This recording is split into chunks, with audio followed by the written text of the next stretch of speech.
County. Many different personalities and people, and all types of people either live or come to Santana for amusement or food, and so it's kind of interesting to come over here and to see how life in Silicon Valley, where apartments rent from $3,000 to $6,000, and the people are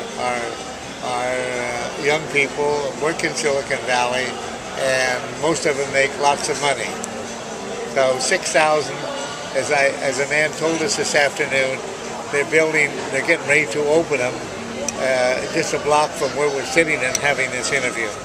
It's really amazing, from a pear orchard to Bob Coyle Chevrolet to Town and Country Center to Santana.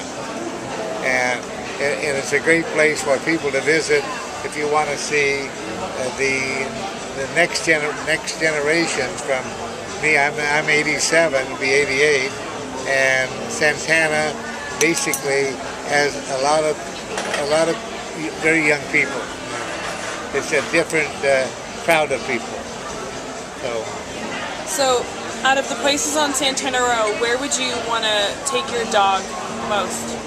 Well, I don't bring my dog just to Santana, and I go to the Left Bank restaurant where I can eat at a sidewalk cafe.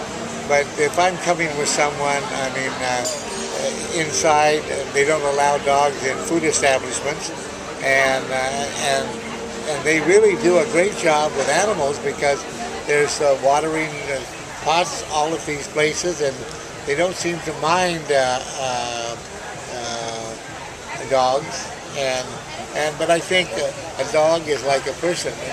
Everybody has their place. You don't go in a place you can't afford, and you don't take a dog in a restaurant where the sanitary laws for the state of California they won't let dogs. They don't permit dogs in a place where food is served. What do you think about the idea of a restaurant that caters only to dogs? I don't know where there is, and I've been all over the United States. I've been all over the world, in many countries. The only place where I would get used to dogs is restaurants, lap dogs in Paris and different large cities in France and Belgium and Holland, and not so much in Germany, but in Italy and Spain. And many people have very small lap dogs, and they take them everywhere. They take them on the airplanes, and they permit it, but in America they don't do that. How do you know that about those other countries? Because I was a vice president of two worldwide companies, and basically I spent, my wife and I, she was very lucky to be able to travel like we traveled all over the world, and we had the good fortune to show you how much we traveled. We probably rode the Concorde 50, 60, maybe 80 times, which was the supersonic airline that was flown by British Air and Air France. So we traveled a lot, and we traveled to all countries. I did not go to the Orient because we built food processing plants for Del Monte, Nestle, General Foods, General Mills, and McDonald's had a lot of processing in Denmark, where this Ken was, and in Germany and Japan. But the Asian part of the world, they were more or less in the fishing industry. They weren't in vegetables and fruits and this thing. There was some. I built a plant in Baghdad for okra, and in Tehran for tomatoes.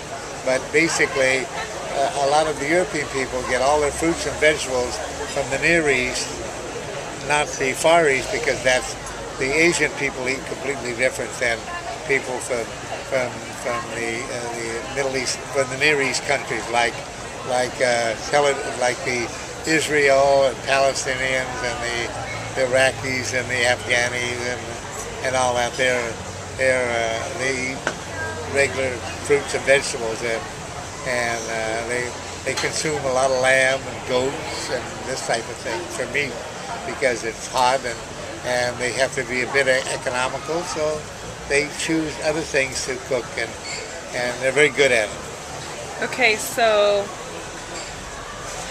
what's your favorite type of music, and does Sally ever, is she ever with you when you're listening to music? Well, dogs have very tender ears, and so I don't take them, I'm not someone who goes to bars where the music is very loud and it hurts their ears. And that's why they don't have dogs go into gambling casinos, because their hearing is very, very sensitive to that type of pitch of music. So I really, it's past my generation to go to these type of entertainment, but I still dance with the seniors to Western country swing, which my wife and I, when Eleanor was alive, we danced an awful lot. Like in Europe, they dance a lot of polkas and a lot of waltzes and the ballroom dancing and cha-cha, rumbo, the bolero.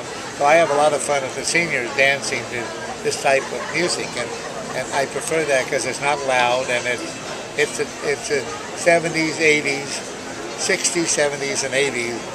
The old Pat Boone, Frank Sinatra, Glenn Miller orchestras where they had the big band, and also like when Las Vegas and Reno had that kind of music. But now it's all rock and roll.